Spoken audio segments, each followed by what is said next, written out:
Member for Narragansett. Thank you, Speaker, and I'm pleased to rise today on the MPI to talk about our hard work of our frontline workers during the holiday and summer season, not just in Melbourne but across regional Victoria. And I am going to sort of lead off from where the member for Gippsland East left and talk about our timber workers. And I also like to talk about the fact that the member for Koroit was talking about union membership. Well, unfortunately, union membership did not help our timber workers one bit. In fact, totally ignored by the CFMEU. So, a union member out there in the timber industry, I think they find that pretty hollow to say join a union, they'll protect you, because they obviously don't, especially when it comes to this government. But I want to start talking about our real frontline workers, and I'm going to start with our police. Our police are out there every day protecting our community, us, our kids, our parents. They will go through the Christmas period and they will see some horrific things. Deputy Speaker, we all know that, and they will be there no matter what the weather, what the conditions, whether it's 40 degrees or whether it's 40 mil of rain. That's their job. They generally put us first and their needs second. That's what they do. They are a great credit to them. As I said, they are there to serve and protect us, and that is I think something that should always be applauded for anyone in those services. But it's a shame coming, I think, Friday, Deputy Speaker, that 99% of the Victorian Police probably don't feel the love that this MPI is meant to share. 99% of Victoria Police union members have decided they're going to paint their cars. So that's telling me that no matter what we put in MPI, if we sit up there and say how good they are, you need to back it up. You can't turn around and say we care and then rip stuff away from them. I mean, at the moment, police numbers have declined for the last 3 years. At the moment, there is over 800 vacancies on rosters. At the moment, there are 43 police stations that have gone from 16 hours a day to 8 hours a day. At the moment, we have single-man police stations being cut.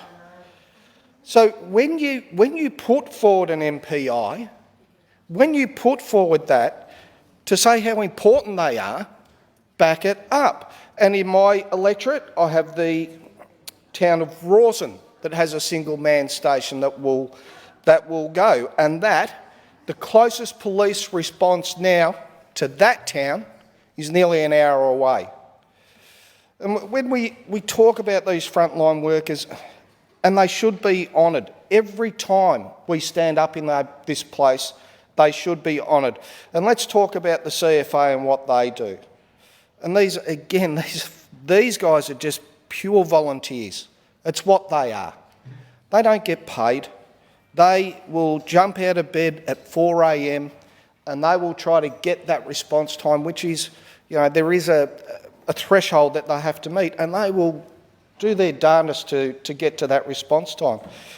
And again, they're the guys that are out there. I mean, bushfires are horrific at the best of times, and if we go back to 2009 and 2020, I mean, these guys are out there all day trying to protect our communities. And again, if we're going to honour what they do, let's back it up. As mentioned earlier by the member for Polwarth, their fleet is old.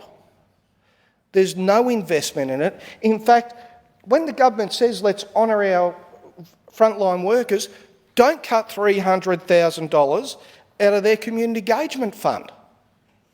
It's hypocritical. You don't say this over here and cut it over here. It is absolutely hypocritical. And even in my electorate, I've got the two CFOs of most concern in my electorate are Narnagoon and Bunyip. Narnagoon have over 400 call-outs a year. Bunyip not quite as many, but just down the road. But the conditions of these stations are terrible. You want to honour your volunteers Invest in the infrastructure. You want to know why, if you want to know why volunteer numbers are declining, because they don't have the infrastructure to house any more volunteers. They don't have turnout rooms. They go to a fire covered in asbestos and they come back to the station and they're meant to what? Just leave the asbestos lying around? Don't be hypocritical. Don't try and honour our frontline workers and then not invest in their infrastructure. Even the Narnagoon CFA are trying to honour a CFA volunteer that died in the 1983 Ash Wednesday fires by putting a seat up in, I'm not quite sure of the area to be perfectly honest, Deputy Speaker, but they can't get approval to put a seat there to honour a CFA volunteer that died on Ash Wednesday because Parks Victoria are making a big deal about it. For goodness sake, honestly. And then we talk about our true heroes in Orange as well, our SES. Our SES, again, volunteer-based. When that tree comes through your roof and there's a thunderstorm and your house is flooded, who turns up? The SES. They turn up with their gear, they turn up with their chainsaws, they turn up with their tarps. They don't whinge that it's cold, they don't whinge that they're getting hailed on. They're there to help us. They're there to help every Victorian. And the Warrigal SES, as the member for Polworth said earlier, are still waiting on their money.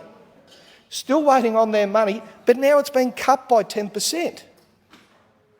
Do not honour people and then cut their infrastructure. The Warrigal SES has to go between two pretty crappy stations, one in Warrigal and a shed in Druin, to house their gear.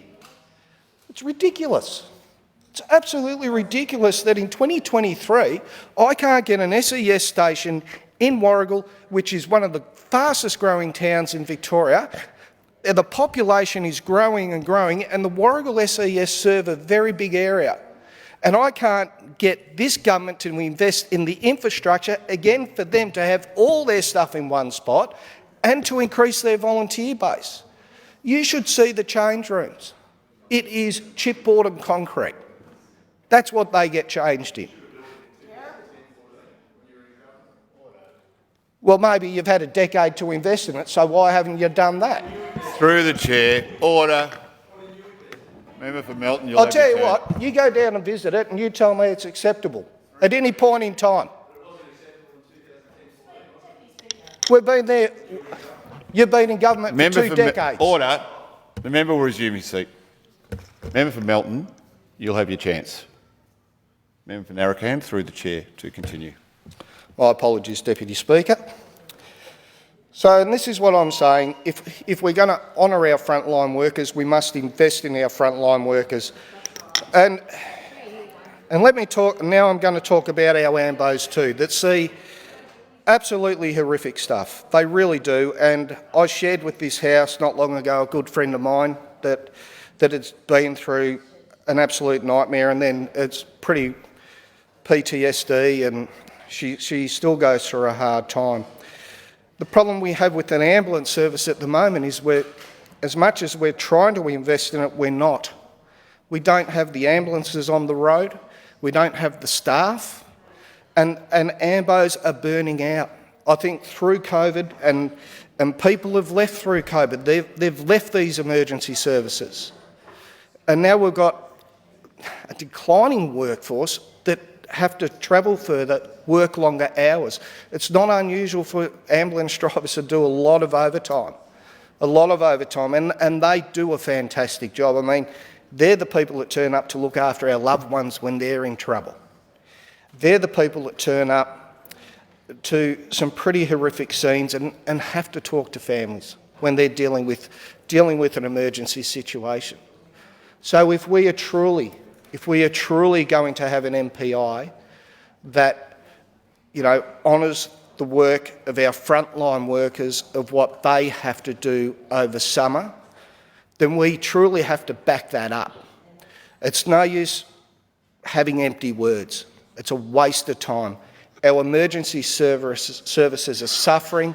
They're the ones that will give up their Christmas dinner without even a second thought. So my suggestion is to the government, if you're going to bring forward an MPI, back it up and invest in our frontline workers, our emergency services.